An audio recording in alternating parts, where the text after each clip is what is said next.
Hey guys, this is Scholar Gino Bing. In today's video, I actually want to talk a little bit about sword safety. So recently, the channel Shadowversity made a video in which he reviewed a katana that was made out of S5 or some type of shock steel. It's supposed to be a very extremely durable and resilient steel.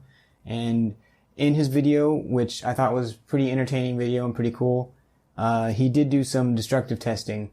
And some of the testing for one, spoke to the quality of the steel in a katana, but for two, made me quite nervous, to say the least. In one, especially a memorable moment, they tested the katana by swinging it at a katana made of regular steel. So they had two people standing apart from each other, swinging sharp swords in the general direction of each other, clashing them together, trying to see what damage could happen. And whenever I saw that, I was kind of like, really nervous, afraid that something bad would go terribly wrong and someone could be gravely injured. And they did wear safety goggles, but safety goggles only cover this tiny portion of your face. And a sharp metal object, especially if it becomes a projectile, can go anywhere that is not and hurt you. So we have to be extremely careful. And after I saw that video, a couple of other channels that I follow also posted videos, namely Alientude and Galactic Swords, and they kind of talked about how they feel that this is, it's a good time for everybody to kind of reconsider in the community how we think about sword safety. Even though Shad's video made me wince and get super anxious that something catastrophic might happen, I actually don't really want to focus on that at all for this video. This video is really about my own practice and what I've done and things that I should improve on with sword safety. And by talking about that myself, I can hopefully encourage others to do the same. And because we all need to try and be safer with swords. And one of the things that can ruin the hobby and just ruin things in general is people getting hurt. And to be honest, in the past, I've done a couple stupid things with swords. For one, the most memorable moment of my channel, for many, is whenever I was testing the Royal Arsenal Han Dynasty doll by LK Chen, and that doll has no guard whatsoever, and I decided to stab into something hard to see if your hand would actually slide up on the blade after you stab into something resistive. And spoiler, it does. But I could have gone about that in a much smarter way. I was not wearing any safety gear, no gloves or anything, and I was stabbing into like a solid wooden object, and it was not going to move. So I was testing it probably against the worst thing possible, wearing no safety equipment possible. And that's just a recipe for disaster.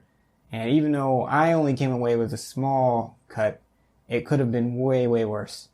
And I just think that people need to have a few ground rules or a few things that they consider before they really do anything with a sharp sword. And rule number one is, what are you swinging? So not all swords are made the same. And this is something that many people new to the hobby quickly realize, is that some swords are just made to hang on your wall, and it's not always safe to swing them around too much or hit them against anything. And there's plenty of videos online of stainless steel katanas which sometimes even break just from the force of swinging them through the air without actually contacting anything. So you really got to be careful with some of these things and consider, what kind of object are you swinging? Is it actually made to do the thing you're doing? Number two, what are you trying to hit? Even if you're hitting air, there's still some strain on the blade, as I just mentioned.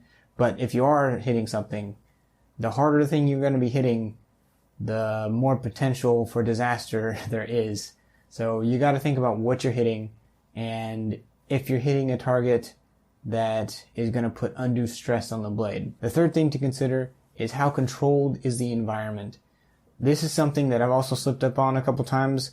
There's been times where I'm test cutting outside and there might be a pet, like a dog or a cat, around the area somewhere. It might not be right beside me, but the fact is that a small animal or a small child are not always things that are in your control.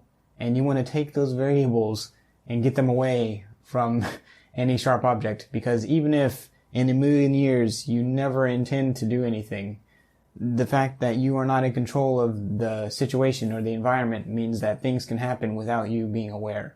And that can lead to really bad things.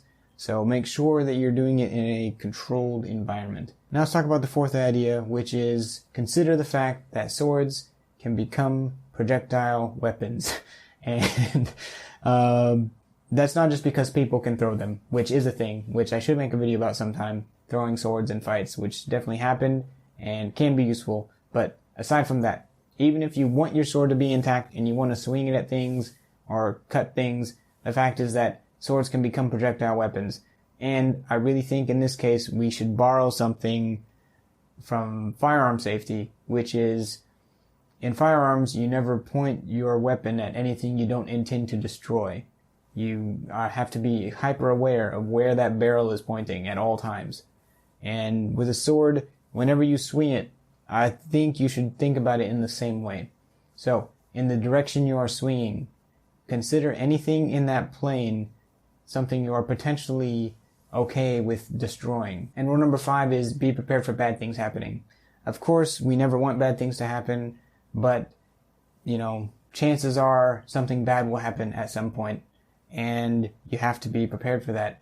So whenever you're doing something, consider the worst possible outcome. Sometimes outcomes are extremely, extremely unlikely, like I can get struck by lightning when I'm swinging a sword. I don't necessarily prepare for that, but the things that I can control and that have some possibility of happening, I definitely want to consider. Such as, having some decent first aid on the hand if you need it. It's also a really good idea to have other people in the vicinity just in case something happens and you need help and there's other people around.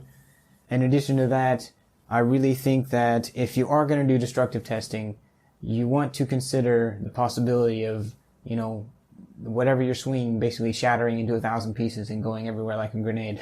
Try to prepare for that scenario, and then everything else should be okay, hopefully, right? So you want to just consider that bad things will happen and then work from that. So down in the comments below, tell me what you guys think. Are my rules too strict? Are they too lenient? And am I just talking nonsense? I know some people will disagree with me, but to be honest, for me, that's a part of the fun. Also, I know it's been a while since I released a video, but I've got a bunch of cool stuff I'm working on lately, so I would super appreciate it if you subscribe and be ready for that new content. In the meantime, thank you all for watching, and stay sharp.